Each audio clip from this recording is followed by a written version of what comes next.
ಓಂ ಶ್ರೀ ಮೈಲಾರಲಿಂಗೇಶ್ವರಾಯ ನಮಃ. ಇಲ್ಲಿ ಮೈಲಾರಲಿಂಗೇಶ್ವರ ದೇವಸ್ಥಾನದ ಕಪಿಲಮುನಿ ಗುರುಪೀಠದ ಸಿಂಹಾಸನಾಧಿಪತಿಗಳು, ವಂಶ ಪಾರಂಪರ್ಯ ಧರ್ಮಾಧಿಕಾರಿಗಳಾಗಿರ್ತಕ್ಕಂಥ ನಾವುಗಳು ಶ್ರೀ ಶ್ರೀ ಗುರು ವೆಂಕಪ್ಪಯ್ಯ ಒಡೆಯರ್ ಮಹಾಸ್ವಾಮಿಗಳು ಅಂತೇಳಿ ನಾವಿಲ್ಲಿ ವಂಶ ಪಾರಂಪರ್ಯದಿಂದ ಗುರುಗಳಾಗಿ ಮತ್ತು ಕ್ಷೇತ್ರದ ಧರ್ಮಕರ್ತರಾಗಿ ಸೇವೆಯನ್ನು ಸಲ್ಲಿಸ್ತಾ ಇದ್ದೇವೆ. ಕ್ಷೇತ್ರದ ಇತಿಹಾಸ ಸರ್. ಮೈಲಾರಲಿಂಗೇಶ್ವರ ಅಂತಂದ್ರೆ ಶಿವ ಪಾರ್ವತಿನೇ ಗಂಗಮ್ಮಳಮ್ಮನಾಗಿ ತುಂಗಾಭದ್ರಾ ನದಿ ತೀರ ವಾಸನೆ ಶ್ರೀ ಕ್ಷೇತ್ರ ಮೈಲಾರ. ಇದು ವಿಜಯನಗರ ಜಿಲ್ಲೆಯಲ್ಲಿ ಹೂವಿನಹಡಗಲಿ ತಾಲೂಕಿನಲ್ಲಿ ಬರತಕ್ಕಂಥ ಪುಣ್ಯಕ್ಷೇತ್ರ. ಇಲ್ಲಿ ಶಿವ ಉದ್ಭವ ಲಿಂಗದ ರೂಪದಲ್ಲಿ ಕಪಿಲ ಮಹಾಮುನಿಗಳಿಗೆ ದರ್ಶನ ಕೊಟ್ಟಿರ್ತಕ್ಕಂಥದ್ದು ಈ ಕ್ಷೇತ್ರದಲ್ಲಿ ಕಂಡು ಬರ್ತಾ ಇದೆ. ಪೌರಾಣಿಕವಾಗಿ ಶಿವ ಮೈಲಾರಲಿಂಗನಾಗಿ, ಪಾರ್ವತಿ ಗಂಗೆಮಾಳಮ್ಮನಾಗಿ ಇಲ್ಲಿ 7 ಕೋಟಿ ದೇವಾನುದೇವತರ ಸಮೇತವಾಗಿ ಬಲಿಚಕ್ರವರ್ತಿ ಮಕ್ಕಳಾಗಿರ್ತಕ್ಕಂಥ ಮಲ್ಲಾಸುರ ಮತ್ತು ಮಣಿಕಾಸುರರನ್ನು ಸಂಹಾರ ಮಾಡೋದಕ್ಕಾಗಿಯೇ ಸ್ವಾಮಿ ಇಲ್ಲಿ ಅಶ್ವರೂಢರಾಗಿ ಕೈಲಾಸದಿಂದ ಭೂಲೋಕಕ್ಕೆ ರಥಸಪ್ತಮಿ ದಿನ ಪಾದಾರ್ಪಣೆಯನ್ನು ಭೂಲೋಕಕ್ಕೆ ಮಾಡಿ 11 ದಿನಗಳ ಕಾಲ ಘೋರ ಯುದ್ಧವನ್ನು ರಾಕ್ಷಸರೊಂದಿಗೆ ಮಾಡಿ ಆ ರಾಕ್ಷಸರಿಗೆ 11ನೇ ದಿನ ಬೆಳಗಿನ ಜಾವ ಪ್ರಾತಃಕಾಲ 5 ಗಂಟೆಗೆ ಡೆಂಕನಬರಡಿಯಲ್ಲಿ ಮಲ್ಲಾಸುರ ಮತ್ತು ಮಣಿಕಾಸುರರ ಸಂಹಾರ ಆಗುತ್ತೆ. ಆ ಒಂದು ಸಾಂಕೇತಿಕವಾಗಿಯೇ ಇಲ್ಲಿ ಜಾತ್ರೆಯ ಕಾರ್ಯಕ್ರಮಗಳನ್ನು ನಡೆಸಿಕೊಂಡು ಇವತ್ತಿಗೂ ಬರ್ತಾ ಇದ್ದೇವೆ. ಆ ತ್ರೈತಾಯುಗದಲ್ಲಿ ನಡೆದಿರತಕ್ಕಂಥ ಎಲ್ಲ ಧಾರ್ಮಿಕ ಪೌರಾಣಿಕ ಹಿನ್ನೆಲೆಯ ಪ್ರಕಾರ ಇವತ್ತಿಗೂ ರೂಢಿ ಸಂಪ್ರದಾಯದ ಪ್ರಕಾರ ಸಾಂಕೇತಿಕವಾಗಿ ಆ ಕಾರ್ಯಕ್ರಮಗಳನ್ನು ವಂಶ ಪಾರಂಪರ್ಯ ಸಿಂಹಾಸನಕ್ಕೆ ಅಧಿಪತಿಗಳಾಗಿರ್ತಕ್ಕಂಥ ನಾವುಗಳು ನಮ್ಮ ನೇತೃತ್ವದಲ್ಲಿ ಆ ಒಂದು ಕಾರ್ಯಕ್ರಮಗಳನ್ನು ನಡೆಸ್ಕೊಂಡು ಬಂದಿದ್ದೇವೆ. ಆ 2 ರಾಕ್ಷಸರಿಗೆ ಅಂತ್ಯ ಮಾಡಿರ್ತಕ್ಕಂಥ ಜಾಗನೇ ಡೆಂಕನಮರಡಿ. ಆ ರಾಕ್ಷಸರು ಕೊನೆ ಗಳಿಗೆಯಲ್ಲಿ ಅವರ ಪ್ರಾಣವನ್ನು ತ್ಯಾಗ ಮಾಡಬೇಕಾದ್ರೆ ವರಗಳನ್ನು ಕೇಳ್ತಾರೆ. ಆ ಸಮಯದಲ್ಲಿ ಶಿವ ಮತ್ತು ಪಾರ್ವತಿ ಅಂತ ಹೇಳಿ ಅವರಿಗೆ ಗೊತ್ತಾಗುತ್ತೆ.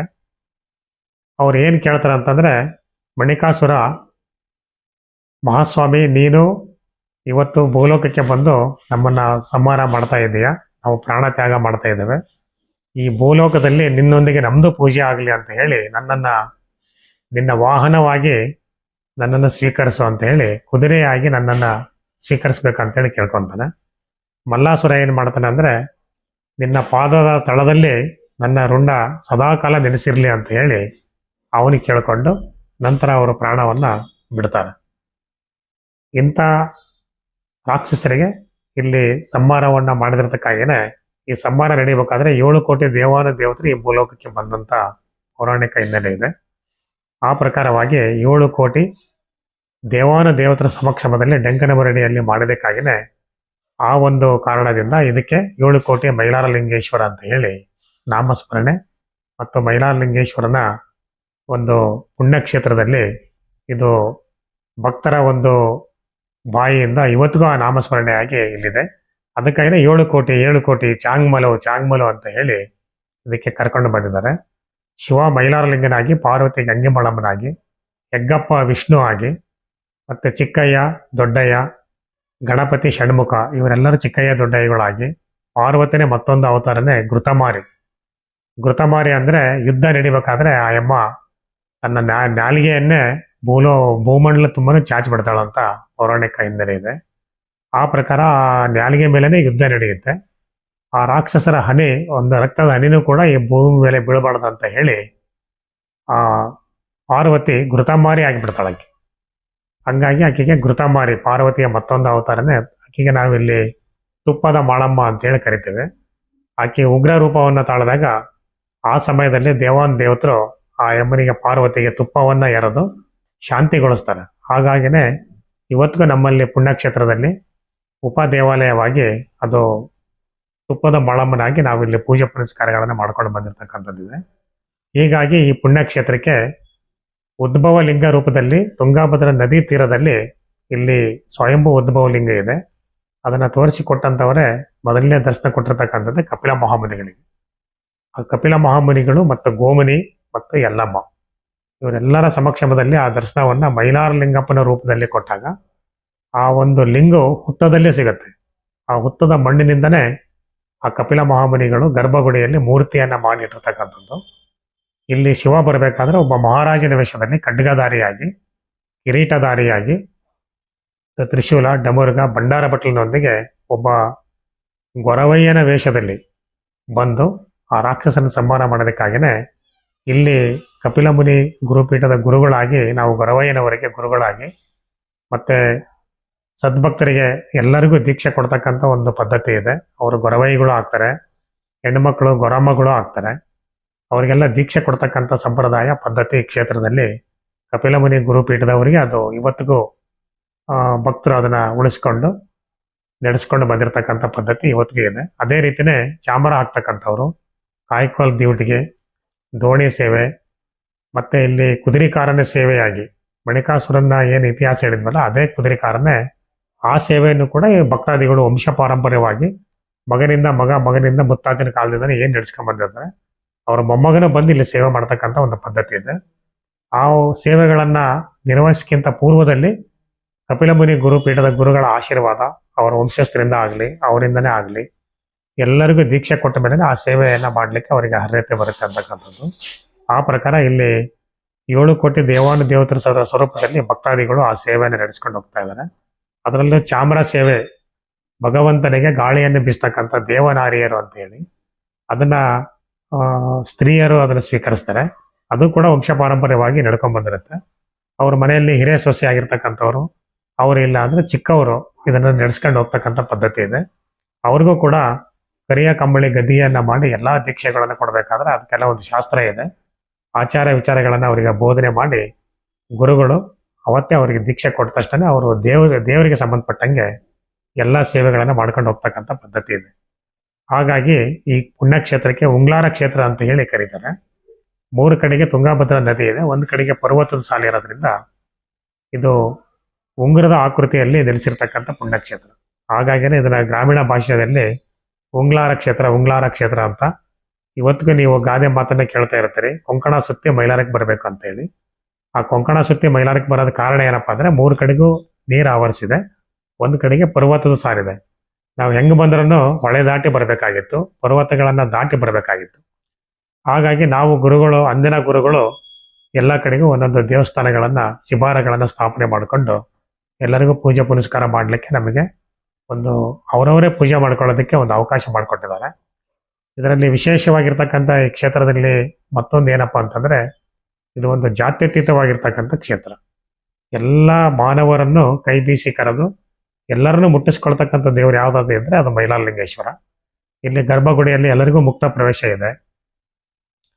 ಹಿಂದೆ ಎಲ್ಲರೂ ಬಂದು ಧೂಳುಗಾಲ್ ದರ್ಶನ ಅಂತೇಳಿ ಮಾಡ್ತಾ ಇದ್ರು. ಇತ್ತೀಚಿನ ದಿನಮಾನಗಳಲ್ಲಿ ನಾವು ಕೆಲವೊಂದು ಎಲ್ಲಾ ದೇವಸ್ಥಾನಗಳಲ್ಲಿ ಇದ್ದಂಥ ಪದ್ಧತಿ ಅಂತಾನೆ ಇಲ್ಲಿ ಇರ್ಲಿ ಅಂತ ಹೇಳಿ ಗರ್ಭಗುಡಿ ಬಹಳ ಪ್ರಶಾಂತವಾಗಿರ್ಬೇಕು, ಪಾವಿತ್ರತೆಯಿಂದ ಉಳ್ಕೋಬೇಕು ಅಂತ ಹೇಳಿ ಕಾಲಮಾನಕ್ಕೆ ತಕ್ಕಂತ ಕೆಲವೊಂದು ಬದಲಾವಣೆ ಆಗ್ತಾ ಇದೆ.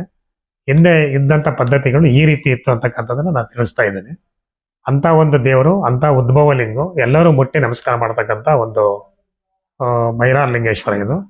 ಇದಕ್ಕೆ ಜಾತಿಯ ಸಂಕೋಲೆ ಇಲ್ಲ, ಧರ್ಮ ಪಂಥ ಯಾವುದು ಭಿನ್ನ ಭೇದ ಇಲ್ದಾನೆ ಎಲ್ಲರೂ ಒಂದೇ, ನನ್ನ ಮಕ್ಕಳು, ಈಗ ಮೈಲಾರಲಿಂಗಪ್ಪ ಗಂಗಿಮಳಮ್ಮನ ಮಕ್ಕಳು ಅಂತ ಹೇಳಿ ಎಲ್ಲಾ ವರ್ಗದ ಸಮುದಾಯದ ಭಕ್ತರು ಇದಕ್ಕೆ ಬರ್ತಾರೆ.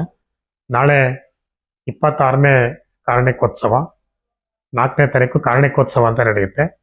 ಮೈಲಾರಲಿಂಗೇಶ್ವರನ ಒಂದು ಶುಭ ನುಡಿಯನ್ನು ನುಡಿತಕ್ಕಂಥದ್ದು, ಅದು ಭವಿಷ್ಯವಾಣಿ ಅಂತ ಹೇಳಿ ಕಪಿಲ ಮುನಿ ಗುರುಪೀಠದ ಗುರುಗಳ ಒಂದು ಶಿಷ್ಯರಿಂದ ದೀಕ್ಷೆಯನ್ನು ಪಡೆದಿರತಕ್ಕಂಥ ಗೊರವಯ್ಯನವರು, ಅವರು ಕೂಡ ಇಲ್ಲಿ ವಂಶ ಪಾರಂಪರ್ಯವಾಗಿ ನಡೆಸ್ಕೊಂಡು ಬಂದಿರತಕ್ಕಂಥ ಮನೆತಂದವರು.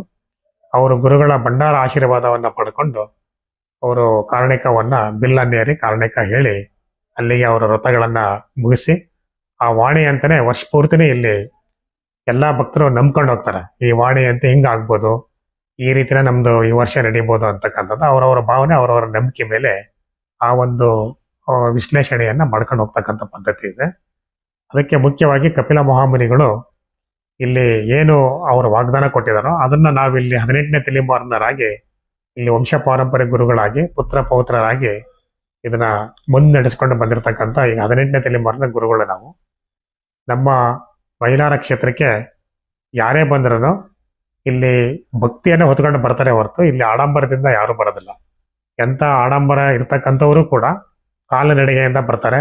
ಇಲ್ಲಿ ಬಂದು ಭಗವಂತನ ಸೇವೆಯನ್ನು ಮಾಡಿ ದೋಣಿ ತುಂಬಿಸಿ ಎಲ್ಲ ಗೊರವೈಗಳಿಗೆ ದೋಣಿ ಸೇವೆಯನ್ನು ಮಾಡಿಸಿ ಅವ್ರ ಇಷ್ಟಾನುಸಾರ ಕಾಣಿಕೆಗಳನ್ನು ಕೊಟ್ಟು ಇಲ್ಲಿ ಗುರುಗಳಿಂದನೇ ಭಂಡಾರ ಪ್ರಸಾದವನ್ನು ಗುರು ಕಾಣಿಕೆ ಅಂತ ಹೇಳಿ ಕೊಟ್ಟು ಅವರು ಪ್ರಸಾದವನ್ನು ಪಡಿತಕ್ಕಂಥ ಒಂದು ಪದ್ಧತಿ ಇದೆ.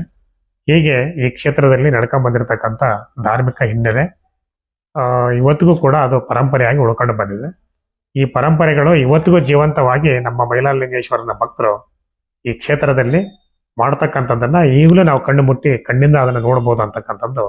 ನಾಳೆ ಜಾತ್ರೆಯಲ್ಲಿ ಸುಮಾರು ಒಂದು 8 ರಿಂದ 10 ಲಕ್ಷ ಜನ ಸೇರ್ತಾರೆ. ಆ ಎಲ್ಲಾ ಜಾತಿ ಸಂಬಂಧಪಟ್ಟವರು ಬಂದ್ರೂ ಕೂಡ ಎಲ್ಲರೂ ಭಿನ್ನ ಭೇದ ಇಲ್ದಂಗೆ ನಾವೆಲ್ಲ ಮೈಲಾರಲಿಂಗಪ್ಪ ಗಂಗಿಬಾಳಮ್ಮನ ಮಕ್ಕಳು ಅಂತ ಹೇಳಿ ಎಲ್ಲರೂ ಒಟ್ಟಾಗಿ ಇದ್ದು ಎಲ್ಲರೂ ಪ್ರಸಾದವನ್ನ ಮಾಡಿ ಎಲ್ಲರೂ ಯಾವುದೇ ಒಂದು ಭಿನ್ನಾಭಿಪ್ರಾಯ ಇಲ್ದಂಗೆ ಶಾಂತ ರೀತಿಯಿಂದ ಬಂದು ಜಾತ್ರೆಯನ್ನು ನಡೆಸಿ ಭಕ್ತಿಪೂರ್ವಕವಾಗಿ ಎಲ್ಲ ಸೇವೆಗಳನ್ನ ಇಷ್ಟಾನುಸಾರ ಅವರ ಸೇವೆಗಳನ್ನು ಸಲ್ಲಿಸಿ ಮೈಲಾರಲಿಂಗೇಶ್ವರ ಗಂಗಿಬಾಳಮ್ಮ ಮತ್ತು ಉಪ ದೇವಾಲಯಗಳ ದರ್ಶನವನ್ನ ಮಾಡಿ ನುಡಿತಕ್ಕಂಥ ಕಾರಣಿಕವನ್ನ ಕೇಳಿ ಹೋಗ್ತಕ್ಕಂಥ ಸಂಪ್ರದಾಯ ಈ ಕ್ಷೇತ್ರದಲ್ಲಿ ನಡ್ಕೊಂಡು ಬಂದಿರೋದು ಅಂತಕ್ಕಂಥದ್ದನ್ನು ನಾವು ತಿಳಿಸ್ತಾ ಇದ್ದೀವಿ. ಇಲ್ಲಿ ಉದ್ಭವ ಆಗಿರೋದು ಯಾವ್ದು? ಇಲ್ಲಿ ಮೈಲಾರಲಿಂಗೇಶ್ವರ ಗರ್ಭಗುಡಿಯಲ್ಲಿರ್ತಕ್ಕಂಥದ್ದು ಉದ್ಭವ, ಸ್ವಯಂಭೂ ಉದ್ಭವ ಲಿಂಗ. ಅದು ಯಾರು ಸೃಷ್ಟಿ ಮಾಡಿದ್ದಲ್ಲ ಅದು. ಅದಕ್ಕೆ ಪ್ರತಿದಿನ ಬೆಳಗ್ಗೆ ಅಭಿಷೇಕ ಆಗುತ್ತೆ. ನಂತರದಲ್ಲಿ ಶಾಸ್ತ್ರೋಕ್ತವಾಗಿ ಶೈವ ಪದ್ಧತಿ ಪ್ರಕಾರ ಅದನ್ನ ನಾವಿಲ್ಲಿ ಪೂಜಾ ಪುನಸ್ಕಾರ ಮಾಡ್ಲಿಕ್ಕೆ ಅದಕ್ಕಾಗಿರೋ ಒಬ್ಬರನ್ನ ಅರ್ಚಕರು ಅಂತ ಹೇಳಿ ನಾವಿಲ್ಲಿ ಪೂಜಾ ಪುನಸ್ಕಾರ ಮಾಡೋದಕ್ಕಾಗಿನೇ ಇಲ್ಲಿ ನೇಮಿಸ್ಕೊಂಡು ಬಂದಿರತಕ್ಕಂಥ ಒಂದು ಪರಂಪರೆ ಇದೆ. ನಂತರದಲ್ಲಿ ಗಂಗಿಬಾಳಮ್ಮನ ಗುಡಿಯಲ್ಲೂ ಕೂಡ ಲಿಂಗ ಇದೆ. ಅದು ಪ್ರತಿಷ್ಠಾಪನೆ ಮಾಡಿರೋದು. ಶಿವ ಮತ್ತು ಪಾರ್ವತಿ ಅವರು ಬೇರೆ ಬೇರೆ ಇರೋದ್ರಿಂದ ಶಿವ ಗಂಗಿಬಾಳಮ್ಮನ ಮುಂದೆ ಶಿವನು ಇರಬೇಕು ಅಂತ ಹೇಳಿ ಆ ಒಂದು ಲಿಂಗವನ್ನ ಪ್ರತಿಷ್ಠಾಪನೆ ಮಾಡಿರೋದು. ಉದ್ಭವ ಲಿಂಗದಲ್ಲಿ ಎಷ್ಟೇ ನೀರು ಹಾಕಿದ್ರು ಕೂಡ ಅದು ಒಳಗಡೆ ಹೋಗುತ್ತೆ. ಇವತ್ತಿಗೂ ಅದನ್ನ ನಾವು ನೋಡ್ಬೋದು. ಅದು ಎಷ್ಟು ನೀರು ಹಾಕಿದ್ರೆ ಒಳಗಡೆ ಹೋಗೋದು ಎಲ್ಲಿ ಹೋಗುತ್ತೆ ಅಂತ ಹೇಳಿ ಇವತ್ತು ಯಾರು ಅದನ್ನ ಪರಿಶೀಲನೆ ಮಾಡಿ ಅದನ್ನ ಕಂಡುಹಿಡಲಿಕ್ಕೆ ಯಾರಿಗೂ ಆಗ್ತಾ ಇಲ್ಲ. ಅದು ಭಗವಂತನ ಒಂದು ಪವಾಡನೆ ಅಂತ ಹೇಳಿ ನಾವಿಲ್ಲಿ ಭಾವಿಸ್ತಾ ಇದ್ದೀವಿ. ಇನ್ನೊಂದು, ಈ ಕ್ಷೇತ್ರದಲ್ಲಿ ಭಂಡಾರ ಬಹಳ ಇದು, ನೀವು ಅದು ಭಂಡಾರ ಅಂತಂದ್ರೆ ಕಪಿಲ. ಅದೇನು ಇಲ್ಲಿಯ ಪ್ರತೀತಿ?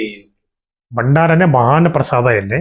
ಅದು ಕಪಿಲ ಮಹಾಮುನಿಗಳು ಏನು ಅವರು ವಾಗ್ದಾನ ಕೊಟ್ಟಿದ್ದಾರೆ, ಈ ಅರಿಶಿಣ ಪುಡಿಯನ್ನೇ ನಿಮ್ಮ ವಂಶ ಪಾರಂಪರ್ಯವಾಗಿ ಗುರುಗಳ ಮನೆಯಲ್ಲೇನೆ ಇದನ್ನ ತಯಾರು ಮಾಡಿಕೊಂಡು ಮಡಿ ಹುಡಿಯಿಂದ ಎಲ್ಲಾ ಶಾಸ್ತ್ರೋಕ್ತವಾಗಿ ಮುತ್ತು ರತ್ನ ಹವಳ ವಜ್ರ ಹಾಕಿ ಗಿಡಮೂಲಿಕೆಗಳನ್ನ ಹಾಕಿ ಮುತ್ತೈದರಿಂದ ಗುರು ಮನೆತನದ ಹೆಣ್ಣುಮಕ್ಕಳಿಂದ ಹಿಡಿದು ಭಕ್ತರು ಎಲ್ಲ ಮುತ್ತೈದರು ಬಂದು ಅದನ್ನ ಬೀಸುವ ಕಲ್ಲಿನಲ್ಲಿ ಬೀಸಿ ನಂತರ ನೆಲಮಡಿಯಿಂದ ದೇವಸ್ಥಾನಕ್ಕೆ ತೆರಳಿ ಗುರು ದಂಪತಿಗಳು ಸಹಸ್ರಾರು ಭಕ್ತರು ಸಹಸ್ರಾರು ಗೊರವಯ್ಯಗಳು ವಾದ್ಯ ಬಿರುದಾವಳಿ ಸಮೇತವಾಗಿ ಗುರು ಮನೆಯಿಂದ ಹೊರಟು ಮೈಲಾರಲಿಂಗೇಶ್ವರನ ಉದ್ಭವ ಲಿಂಗಕ್ಕೆ ಸಹಸ್ರನಾಮದಿಂದ ಅದನ್ನ ಪೂಜೆಯನ್ನ ಮಾಡ್ತೀವಿ.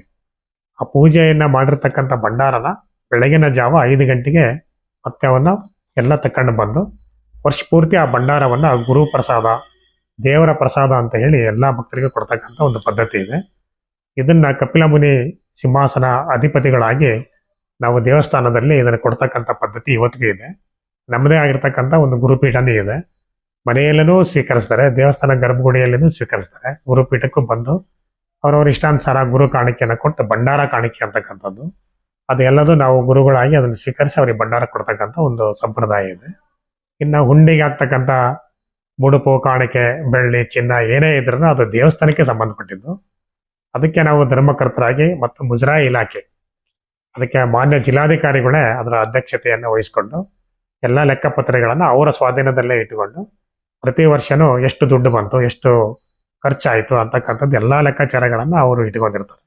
ಅದು ಎಲ್ಲ ದೇವರಿಗೆ ಬರ್ತಕ್ಕಂಥ ಕಾರಣಕ್ಕೆ ಎಲ್ಲದೂ ಅವ್ರ ಹ್ಯಾಂಡ್ ಓವರ್ನಲ್ಲೇ ನಾವು ಕೊಡ್ತಕ್ಕಂಥ ಒಂದು ಇಲ್ಲಿ ಪದ್ಧತಿ ಇದೆ. ಎದುರುಗಡೆ ಕಲ್ಲುಗಳಿದೆ, ಆ ಕಲ್ಲುಗಳೇನೋ ಭಕ್ತಾದಿಗಳು ಇದು ಮಾಡ್ಕೊಳ್ತಾರೆ, ಅದು ಏನು ಹೇಳಿ? ಅದು ಪುರಾತನ ಕಾಲದ ಕಲ್ಲುಗಳು. ಹಿಂದೆಲ್ಲ ನಾವು ಜ್ಯೋತಿಷ್ಯ ಕೇಳಬೇಕು, ಜ್ಯೋತಿಷ್ಯದನ್ನೇ ನಾವು ಮುಟ್ಟಬೇಕಂದ್ರೆ ಆಗ್ತಿರ್ಲಿಲ್ಲ. ಅದಕ್ಕೆ ಗ್ರಾಮೀಣ ಭಾಷೆಯಲ್ಲಿ ಗ್ರಾಮೀಣ ಜನತೆ ಏನ್ ಮಾಡೋರು, ಯಾವುದೋ ಒಂದು ದೇವಸ್ಥಾನದಲ್ಲಿ ಮೈಲಾರಲಿಂಗೇಶ್ವರ ದೇವಸ್ಥಾನ ಅಲ್ಲಿ ಕಲ್ಲು ಗುಂಡುಗಳನ್ನು ಇಡ್ತಿದ್ರು. ಅವು ಮಾನಸಿಕವಾಗಿ ಪ್ರಶ್ನೆಗಳನ್ನ ಕೇಳೋದು, ಎಲ್ಲ ಬಹಿರಂಗವಾಗಿ ಕೆಲವೊಂದು ಕೇಳಕ್ಕಾಗಲ್ಲ. ಅದಕ್ಕೆ ಜೀವ ಕಳೆ ಇರ್ತಕ್ಕಂಥ ಒಂದು ಕಲ್ಲುಗಳವು. ಇವತ್ತಿಗೂ ನಮ್ಮಲ್ಲಿ ವೀರಭದ್ರ ದೇವಸ್ಥಾನದ ಮರದಡಿಯಲ್ಲಿ ಇರ್ತಕ್ಕಂಥವು ಎಲ್ಲವೂ ಡಿಫರೆಂಟ್ ಇದ್ರೂ ತೂಕ ಮಾತ್ರ ಒಂದೇ ತೋರಿಸುತ್ತೆ. ಯಾಕೆ ಹಂಗೆ ತೋರಿಸುತ್ತೆ ಅಂತಂದ್ರೆ ನಿಮ್ಮ ಮನಸ್ಸಿನಲ್ಲಿ ಈಗ ಉದಾಹರಣೆಯಾಗಿ ನನ್ನ ಮಗ SSLCಯಲ್ಲಿ ಫಸ್ಟ್ ಕ್ಲಾಸ್ ಬರ್ತಾನ ಇಲ್ವೋ, ಬರುತ್ತೆ ಅಂದ್ರೆ ಹಗುರವಾಗಿ ಬಾರಪ್ಪ ಅಂತ ಕೇಳ್ತಾರೆ, ಇಲ್ಲ ಅಂದ್ರೆ ಭಾರವಾಗಿ ನೀನು ಕುತ್ಕೊಂಡ್ಬಿಡು ಅಂತ ಕೇಳ್ತಾರೆ. ಅದನ್ನ ಮನಸ್ಸಿನಲ್ಲೇನೆ ಅನ್ಕೊಂತಾರೆ. ಮನಸ್ಸಿನಲ್ಲಿ ಅನ್ಕೊಂಡಾಗ ಅದು ಭಾರವಾಗಿ ಬಂತು ಅಂದ್ರೆ ಅದು ಆಗೋದಿಲ್ಲ ಅಂತ.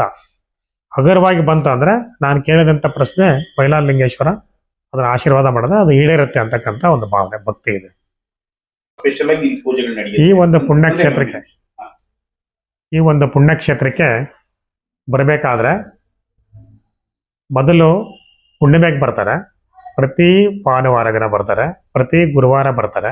ಇಲ್ಲಿ ಇತ್ತೀಚೆಗೆ 2003ರಿಂದ ನಾವು ಅನ್ನದಾನ ಪ್ರಸಾದವನ್ನು ಕೊಟ್ಕೊಂತ ಬಂದಿದ್ದೀವಿ. ಭಕ್ತರಿಂದ ಭಕ್ತರಿಗಾಗಿನೇ, ನಾವು ಸರ್ಕಾರದಿಂದ ಆಗಲಿ ಇನ್ನೊಂದಾಗಲಿ ಎಲ್ಲ ಸರ್ಕಾರ ಮುಜರಾಯಿ ಇಲಾಖೆ ಇದ್ರೂ ಕೂಡ ಕೊಡ್ತಕ್ಕಂಥ ಭಕ್ತರದ್ದು ಕಾಣಿಕೆ ಅದು ಮುಜರಾಯಿ ಇಲಾಖೆ ಇದೆ ಅಂತಕ್ಕಂಥದ್ದಿದೆ. ಹೀಗಾಗಿ ಎಲ್ಲ ಭಕ್ತರು ಒಂದೊಂದು ವಾರ ಒಂದೊಂದು ಹುಣ್ಣಿಮೆಗೆ ಗುರುವಾರಕ್ಕೆ ಮೊದಲೇ ದುಡ್ಡೆಲ್ಲ ಕಟ್ಟಿಬಿಟ್ಟು ಅದಕ್ಕೆ ರಸೀದಿಯನ್ನು ಪಡೆದು ಆ ಅನ್ನದಾನವನ್ನು ಅವ್ರ ಹೆಸರ ಮೇಲೇನೆ ಸಹಸ್ರಾರು ಭಕ್ತರಿಗೆ ಕೊಡ್ತಕ್ಕಂಥ ಒಂದು ಪದ್ಧತಿ ಇದೆ. ಜಾತ್ರೆ ಹೊರತುಪಡಿಸಿ ಯಾವ ವಾರ ಅಂತ ಹೇಳಿದ್ರಿ? ಭಾನುವಾರ ಇಲ್ಲಿ ವಿಶೇಷ. ಮೈಲಾರಲಿಂಗಪ್ಪ ಹುಟ್ಟಿದಂಥ ದಿನನೇ ಭಾನುವಾರ. ಅದು ಭಂಡಾರ ಪೂಜೆ ದಿನನೇ ಭಂಡಾರದಲ್ಲೇ ಮೈಲಾರಲಿಂಗೇಶ್ವರ ಹುಡ್ತಾನೆ.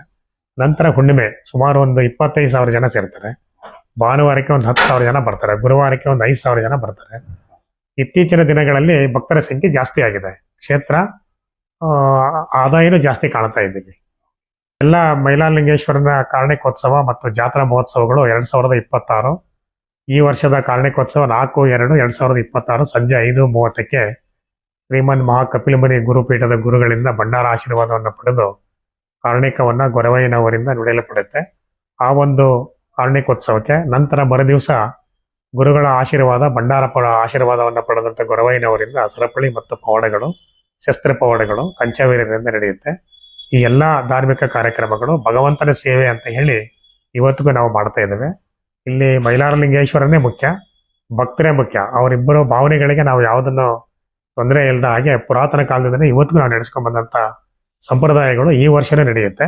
ಆ ಪ್ರಕಾರ ಹೆಚ್ಚು ಜನಸಂಖ್ಯೆ ಬಂದು ಭಕ್ತರು ತಮ್ಮ ತನುಮನ ಧನ ಸಹಾಯವನ್ನು ಮಾಡಬೇಕು. ಇದಕ್ಕೆ ಸಂಬಂಧಪಟ್ಟಂತೆ ಜಿಲ್ಲಾ ಆಡಳಿತ ಎಲ್ಲ ಸುವ್ಯವಸ್ಥೆಯನ್ನು ಮಾಡಿದೆ. ಎಲ್ಲ ಜಿಲ್ಲಾಧಿಕಾರಿಗಳು, ಮಾನ್ಯ ವರಿಷ್ಠಾಧಿಕಾರಿಗಳು, ಮಾನ್ಯ ಶಾಸಕರು, ಕೃಷ್ಣ ನಾಯಕರವರು, ಮತ್ತೆ ಸ್ಥಳೀಯ ಜಿಲ್ಲಾ ಉಸ್ತುವಾರಿ ಸಚಿವರು, ಮಾನ್ಯ ಮುಖ್ಯಮಂತ್ರಿಗಳು ಹೆಚ್ಚಿನ ಕಾಳಜಿಯನ್ನು ವಹಿಸಿ, ಮಾನ್ಯ ಮುಜರಾಯಿ ಇಲಾಖೆಯ ಸಚಿವರಾಗಿರ್ತಕ್ಕಂಥ ರಾಮಲಿಂಗಾರೆಡ್ಡಿ ಅವರು ಕೂಡ ಹೆಚ್ಚಿನ ಮುತುವರ್ಜಿಯನ್ನು ವಹಿಸಿ ಎಲ್ಲ ಅಧಿಕಾರಿಗಳಿಗೆ ಸೂಚನೆಯನ್ನು ಕೊಟ್ಟು ಬರ್ತಕ್ಕಂಥ ಭಕ್ತರಿಗೆ ಮೂಲಭೂತ ಸೌಕರ್ಯಗಳನ್ನು ಹೆಚ್ಚು ಕಲ್ಪಿಸಿಕೊಟ್ಟಿದ್ದಾರೆ. ಮುಖ್ಯವಾಗಿ ತುಂಗಭದ್ರಾ ನದಿ ನೀರು ತುಂಬ ಚೆನ್ನಾಗಿದೆ. ನದಿಯಲ್ಲಿ ಯಾರೇ ಒಳಗಡೆ ಹೋಗಿ ಆತಂಕ ಮಾಡ್ಕೋಬೇಡಿ. ಒಳಗಡೆ ನುಗ್ಗೋದು, ಹೋಗಿಬಿಟ್ಟು ಸ್ನಾನ ಮಾಡ್ಕೊಂಡು ಈಜುಕೊಳ ಮಾಡಿದ್ರೆ ಅಲ್ಲೆಲ್ಲ ಗುಂಡಿಗಳು ಇರ್ತವೆ. ದಡದಲ್ಲೇ ಸ್ನಾನ ಮಾಡ್ಕೊಂಡು ನಾವೆಲ್ಲ ಅದಕ್ಕೆ ರಕ್ಷಣೆಯನ್ನು ಕಾಪಾಡಬೇಕು. ನೀವು ಎಲ್ಲ ಭಕ್ತಾದಿಗಳಿಗೆ ಎಲ್ಲರೂ ತಿಳಿಸಿ, ನೀರು ಸಮೃದ್ಧಿ ಆಗಿದೆ, ನೆರಳು ಸಮೃದ್ಧಿ ಆಗಿದೆ. ಎಲ್ಲ ಬರ್ತಕ್ಕಂಥ ಭಕ್ತರಿಗೆ ಬಸ್ಸಿನ ವ್ಯವಸ್ಥೆ ಸುಸಜ್ಜಿತವಾಗಿ ಜಿಲ್ಲಾ ಆಡಳಿತ ಮಾಡಿದೆ. ಯಾವುದೇ ಕೊರತೆ ಇಲ್ಲ. ಶಾಂತ ರೀತಿಯಿಂದ ಬಂದು ಜಾತ್ರೆಯನ್ನು ನಡೆಸ್ಕೊಡ್ಬೇಕಂತೇಳಿ ಈ ಮುಖಾಂತರ ನಾವು ವಿನಂತಿಯನ್ನು ಮಾಡ್ಕೊಳ್ತಾ ಇದ್ದೀವಿ.